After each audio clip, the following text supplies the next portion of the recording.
What was Jesus' real name? Jesus' name in Hebrew was Yeshua, so how did we get the name Jesus? And is Christ actually a last name? Perhaps the most well-known name in the entire world, Jesus Christ, is the name of the Messiah of the Christian faith. And that name has become pretty widespread, regardless of your personal beliefs. But there's something unusual about the name Jesus, since in the original copies of the Bible, his Hebrew name is actually written as Yeshua, which more closely aligns to the English name, Joshua. So, where did this translation come from? Well, this is a relatively compact history that has to do with things altering as some words became lost in translation. So let's start off with our first question, which is, what language was the New Testament originally written in? Well, it wasn't written in English or Hebrew, but rather Greek. But notice how my question centered on the New Testament, and not the whole Bible. That's because the Old Testament, or the books of the first half of the Bible, were written originally in Hebrew and Aramaic, but the latter half of the Bible, or the New Testament, was written in Greek. So, this leads us to our next question. How did Yeshua become translated to Jesus? In the text, a Greek-English lexicon, compiled in the 19th century by Henry George Liddell, Robert Scott, and others, Yeshua was translated into ancient Greek as Iesus.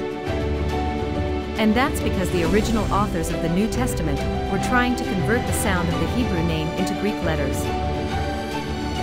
But since they didn't have the letters or spelling to represent the sh sound in their language, they substituted an s sound in the middle, and that led them to Iesus. Even though there were other men with the first name Yeshua in the Bible in the Old Testament, and also men with the same name who were contemporaries of Jesus, their names were written in Hebrew, and thus stuck closer to the Joshua translation once their names were converted into English. But it took a while for the J sound to be placed in front of the Iesus. It wasn't until 16th century English translations of the Bible that Iesus was spelled as Jesus. So the men named Yeshua in the Old Testament became Joshua's, and the Yeshua of the New Testament was transliterated to Jesus. And the distinction of translation versus transliteration here is key. Translation is the act of changing a word from one language to its equivalent in another language, like book in English becoming libro in Spanish.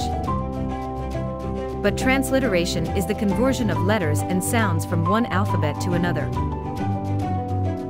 For example, Greek has the letter phi, but that letter isn't a part of the alphabet in English, so it's phonetically transliterated phi.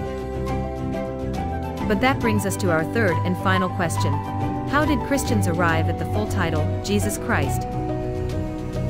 Well, according to an op-ed piece in Newsday, written by Rabbi Mark Gelman, Hebrew naming practices don't favor last names, but rather take the form that demonstrates parental connections to a father or mother. Gelman notes, a Jewish name is your first name in Hebrew, followed by a connecting word, ben, which means son of, if you are a male, or bat, which means daughter of, if you are female. These connecting words are followed by the first name in Hebrew of your father, and in some cases, also the first name of your mother. He goes on to write that, in some cases, your place of birth or origin could also be added to the end of your name in Hebrew to help distinguish between people with the same name from different places. But in the Christian faith, Jesus is noted as the son of Mary and God, so the traditional naming of Jesus, son of Joseph, Mary's husband in the Bible, wouldn't be fitting. Instead, during his lifetime, he was known as Jesus of Nazareth, drawing the second half of his name from where he was from and not from either parent.